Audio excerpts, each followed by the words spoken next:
Hey guys, welcome back to the channel. It's the Jade Gemini. Today I'm super excited to bring a review of this guy right here. This is the Casio A100.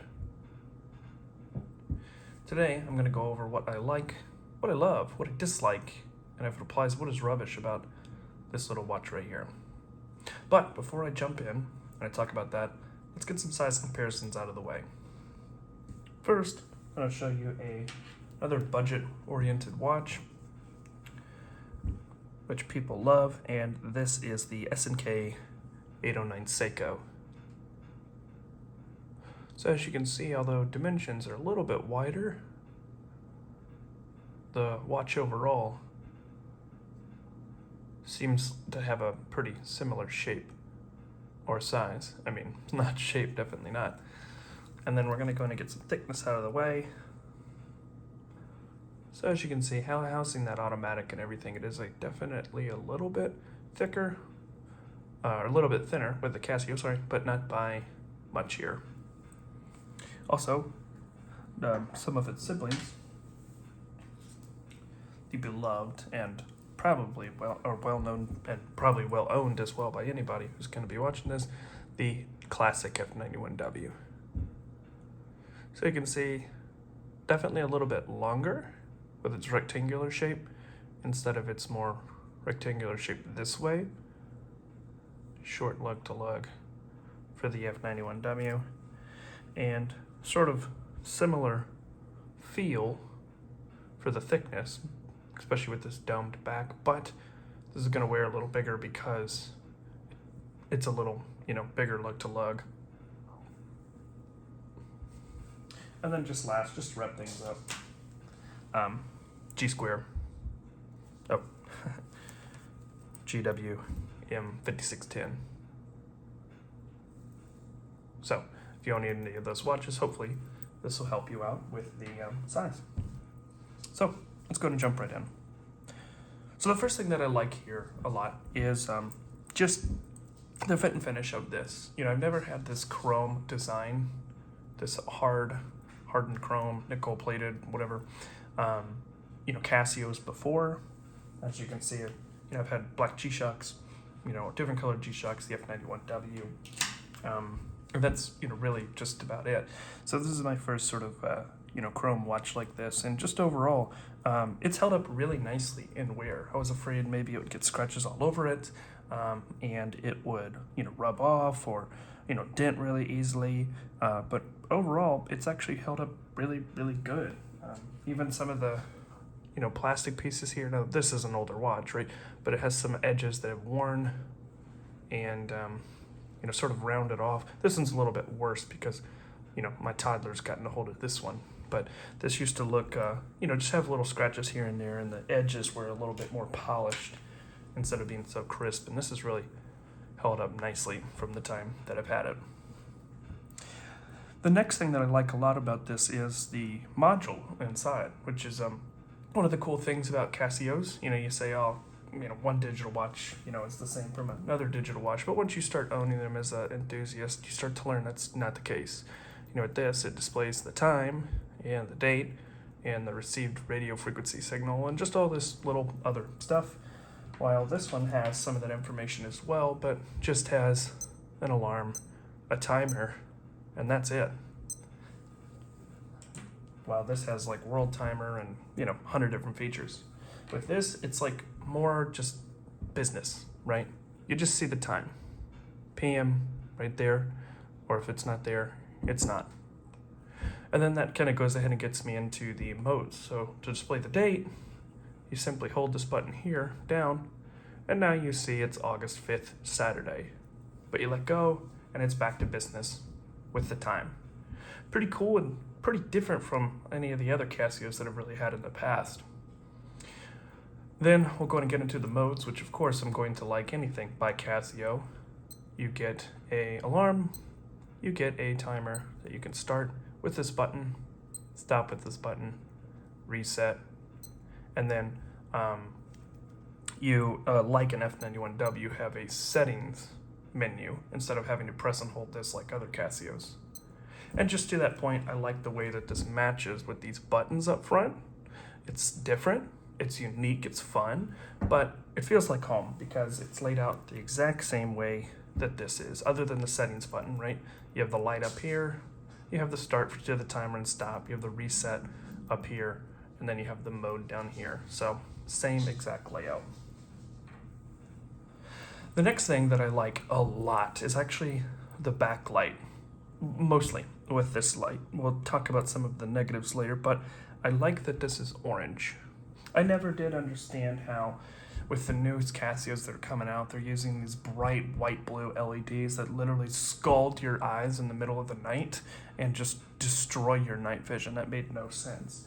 And even though this cyan color is a little bit better on the classic G-Shocks, it's still a little bright with it being blue, but I much recommend this than the piercing craziness of the new G-Shocks and stuff like that. This is exactly what we should be doing. A nice orange, a red, a warm temperature, like, a warm temperature flashlight like I have in my pocket that isn't going to hurt your eyes or your night vision or punishing you for wondering what the time is in the middle of the night. So this orange is not only pretty bright, you can see it right here and it's daylight and there's a light above me, but again, it is full illumination, unlike something like the F91W that just has an LED from the side, which still works if it's like completely dim.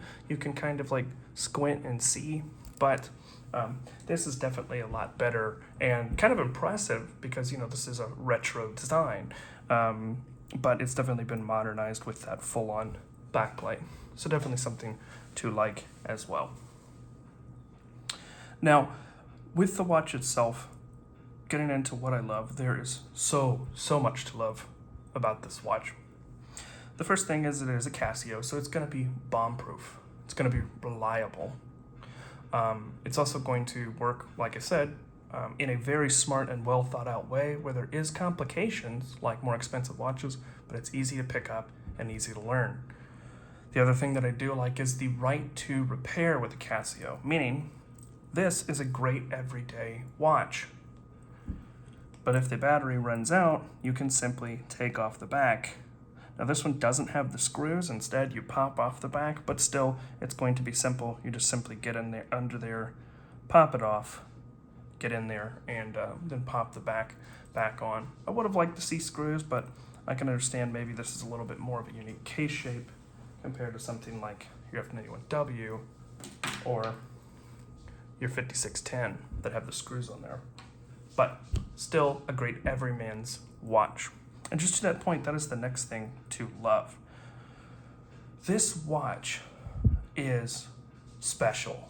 This watch, there's watches that I've bought that are micro brands and stuff like this that basically, you spend $300, $400 on and you're kind of like, okay, well, there's kind of this and, kind of that I'm not so excited about, but overall it's nice. This at $60 feels more special, feels to have more soul with the design, the uniqueness with the buttons, the uniqueness with the module. Also the fact knowing that this was a part of the Alien series, the A110, they took two of them, bolted them together on a NATO type strap and put a plastic casing around them, and they were the watch that I believe Ripley wore before the Seiko chronographs were being worn, I think in the second Aliens movie. I need to watch those movies, I don't know why I haven't. Shame on me. But back to what I was saying, there's just all these different kind of points. To that, this has a blast of a retro feel to this watch. It's the little things, again, the buttons with these fun pop of colors. You got red, green, yellow, and a sort of gray up here. Just an overall monochromatic design, but just these little tiny pops of colors really make this watch fun. Also to that point, in that retro sort of feel, the shape with the sort of broken up black down here, and then screen up here. And then also I almost feel like in the 80s there were so many new technologies coming out that they almost had to treat people like toddlers in a fun way. So for example, the AE86, Levin, an amazing, the Sprinter Toyota, those are two different ones, but they're the same, brothers. But what I mean is on the side, used to have, double overhead twin cam, 1.6, 24 valve, direct injection, or turbocharged, intercooled, 660 cc. It's like they had to like explain because it was like such new technology. So I say that because if you look up here at the top, you're kind of doing the same thing. You've got month, date, and day right up here, which is kind of dark green, hard to see. Try and get it here for you. Then, so that means that if you're reading this and you push the green button, which again, now you're starting to get the colors in. If you push the green, you'll get the month, the day, and the date. So you press and hold, and now that matches. So again, it's kind of like telling you in plain English what this does. Then you go to the next minute, you have the minute, the seconds, and the sub-seconds, which is the fact if you are on the timer. You get the seconds, the sub-seconds, which as you can see is only a point of the second out of 2 zeros behind it. So again, a uniqueness to this module. And then you have your minute that counts up to 60 and then resets. And then if you go back to the normal, which I also love that, instead of having to hit it twice, if you've used one of the modules, adjusted in one of the special modes, it doesn't take you into the adjustment mode because it automatically takes you back, to the main menu. So, or the main time, right? So it's just a little bit more efficient. But again, then the white here is same thing, hour, minute, second. So it's kind of that cool, funky, retro 80s thing where it's like, we have to kind of explain to you in plain English what's going on here. And I actually love that, like those cars or, like all the motorcycles. They're just all little things that were coming out. Really, really cool. The other thing that I do love so much, it's just like I said, the overall design. You get these, again, really square. The way this wears as well is very much like an Apple Watch, actually, in the way that it wears on your wrist. The size here is about 32 by 40 lug to lug, which is nothing. I mean, this is 38, width, and then, lug to lug. You're looking at a bigger, probably in about the 46. This is 40 lug to lug, right? And then just 32 across. And then the thickness isn't too bad, but because it is such a small watch, it feels thicker the way it wears. I would imagine this wears a lot like how a tank would, but it's still really nice, really small. So it wears really great. Also, when you look at it dead on, you get that sort of faux Gerald Genta design where it sort of hides with these lugless designs. Same thing with the F91W where it's straight across.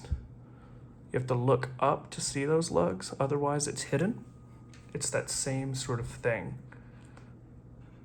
as well. So really kind of cool, has that sort of integrated bracelet look, but at a more affordable price. The other thing that I do love, and has kind of humbled me a little bit when I got this watch, is the bracelet here. I think we're always trying to, as watch enthusiasts, push forward, right? Like, hey, I need to get $1,000 watch that's Swiss, and then I need to get an Omega one day that's $9,000, and then I want to what is it, 136714, or sorry, I'm forgetting a reference number, but like the GMT Master 2 that came out, and just all these crazy watches that I eventually need to get one day, right? And just having something like this that's just cheap and cheerful, it just really, makes you kind of realign and say, hey, I can have some fun in Casio's range and kind of play around with there and get just as much enjoyment and beauty and uniqueness out of this watch as it would, out of a watch that's super expensive. And I think that that's what we have to kind of remember, is instead of chasing that goal of impressing other people by how much we have on our wrist, why don't we just get what we love? So I think to that point, not only does this look great and is built well and is fun, I've also got the most compliments of this watch that I have any other. Just having people say, oh, cool watch. Oh, hey, I really like your watch, whatever.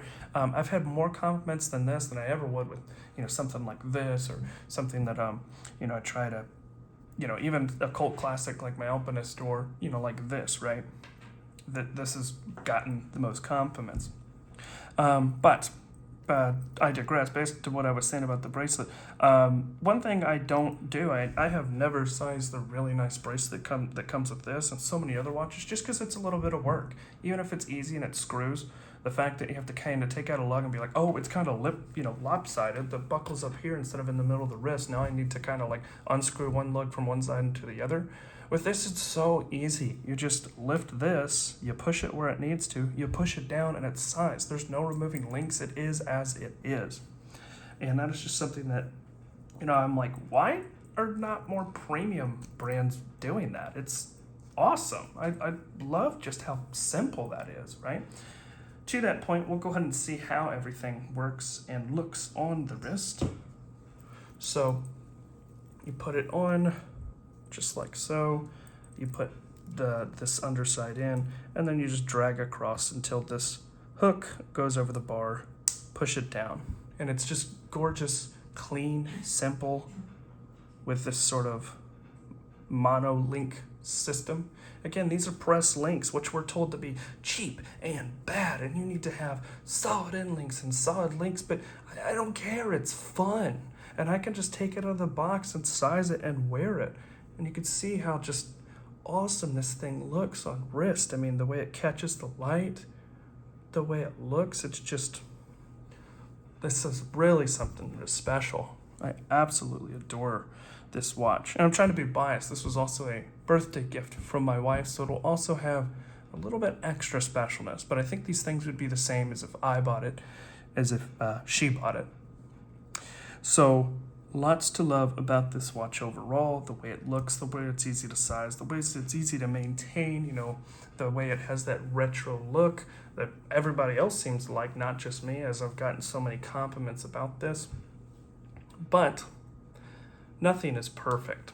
So there are some things to dislike about this watch. The first thing is, needless to say, this is a value-oriented watch, which is also something I like/love. I mean, this is the price of a Xbox 360 game, $59, right? So that's cool that you get heritage, history, a brilliant, awesome design, retro, harken back, something that feels special for that price, right? Lots of good here. And, great. But the thing that I dislike is the fact that, you're getting a Casio that has this chrome plated. So this chrome is not going to match this. This is not metal. This is plastic that has been chrome plated. If you understand that you're getting that at the price of admission, then that is something that, you're going to be okay with. Just have that understanding before you go in. One thing that is a little bit more important, and again, you have to understand, but I'm like hyper fixated on perfection and having watches look, really nice, right? That's why this is a 5-year-old watch. The crystal, knock on wood, hopefully forever, will never have a scratch on this mineral crystal. And there's just tasteful little marks of history over this, but nothing has been beaten or battered, right? That's just how I treat my stuff, whether it's a G-Shock or, it's F91W, except if the toddler gets a hold of it, right? But to that point, I'm glad I brought this in. You can see that this has scratches all on the crystal, and that is because this is just plastic, acrylic, whatever it is. And that's the same here, right? So something you have to go ahead and take into consideration is the fact that, again, this watch is great because it's small. You're not going to be smashing it into stuff as much as long as you're aware of where your wrist is, in the world around you when like walking through doorways and tables and stuff like that. But accidents do happen. And so it's something to keep in mind that this is chrome plated and that this can very easily scratch just by accident. Now, again, it's held up. I thought I would get like scratched by the bed sheets or something like that, right, when I was asleep.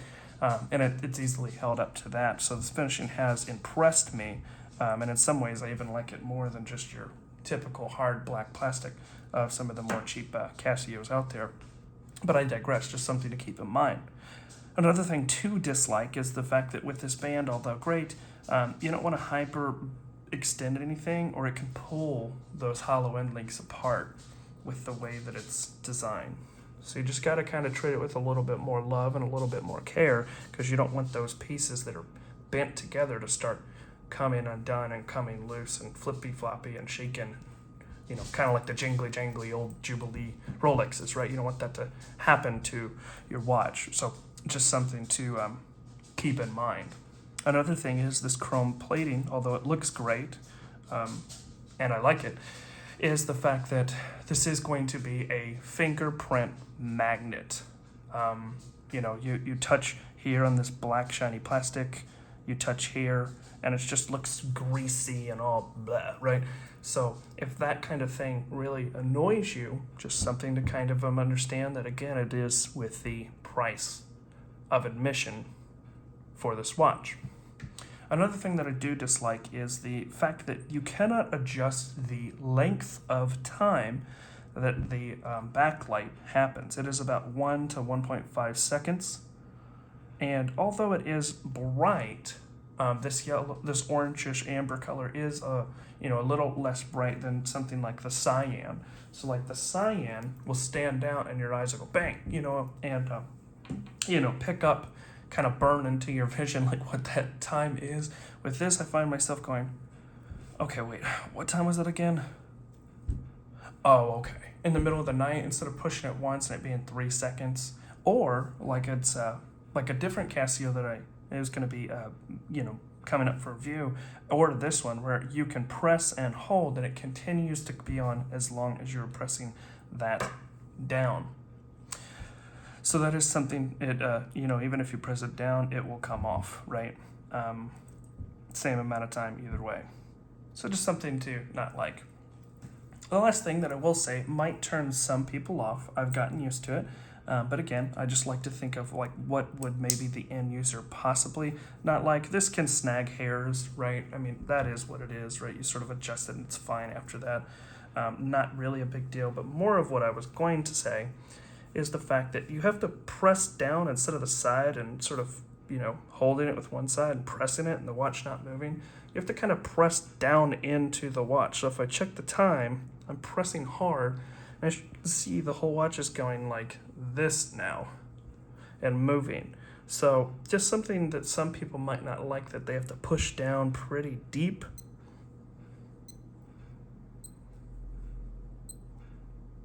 You get the point here, right?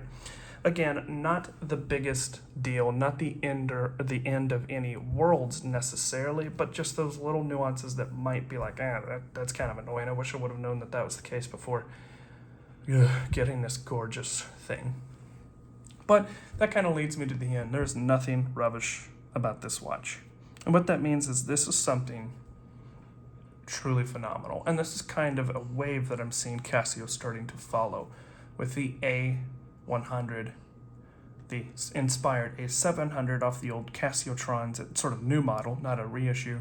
And now they're starting to make, I think, a A102 or a A107 that has these big, funky, retro 80s colors and these big blocky buttons now on the front instead of the little tiny computer diode, really cool that the A100 has. And I think I've even seen a metal sort of ish A100. So I think they're playing around with the module in here and sticking it in different models. And I think they're just starting to really understand. A lot of people think that those old classic Casios are hits and they want those back, and we're going to get some really awesome pieces of heritage for not a lot of money.